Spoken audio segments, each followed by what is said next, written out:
At least 49 families are accusing a North Carolina-based nonprofit of selling them untrained service dogs. Now, the North Carolina Attorney General is investigating. One local woman says she paid nearly $10,000 for a dog, but when she got the pup, he couldn't even walk on a leash. 7 News reporter Ann Maxwell has her story, and she went to Raleigh to get answers from the founder of this nonprofit.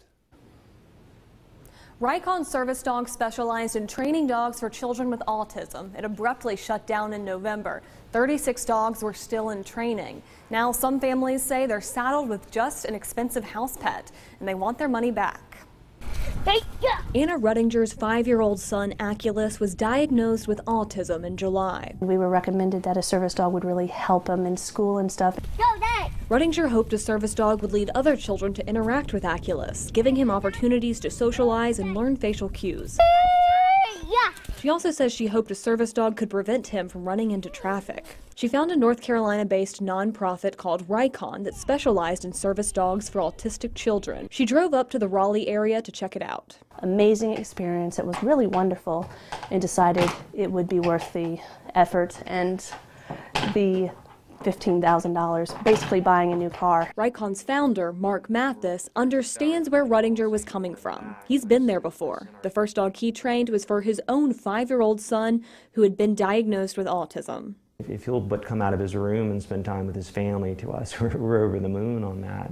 That's what we were going for. Then he says he started training dogs for other local families, and soon demand grew. He claims Rycon trained more than 100 service dogs. It was more than a full-time job. Yeah, it was my life. Hey, you want to wear it? Rudinger scraped together the money to buy a puppy named Bishop from Rycon. She says she raised about $1,200 from friends and family and put nearly $9,000 on credit cards. But the next day, she received shocking news. Rycon was closing, and she would have 3 days to decide whether she wanted to take the dog about 6 months early or leave him. Either way, she wasn't getting her money back. And Aculus was waiting for Bishop, who the family now called Hop. For months, he's been knowing he was going to get a dog, and he had pictures. He had met Hop a couple times, and, you know, for him, it was going to be everything.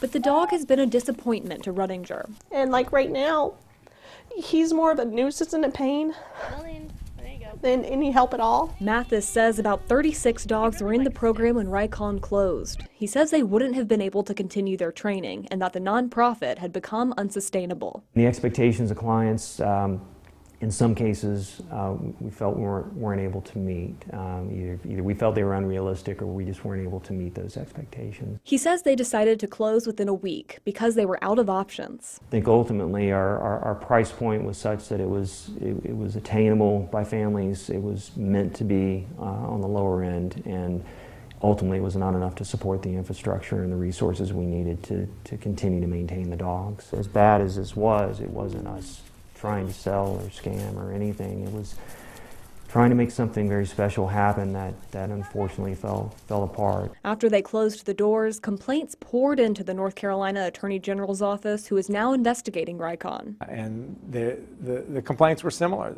People who desperately wanted a dog for a child with autism, the dogs weren't service animals.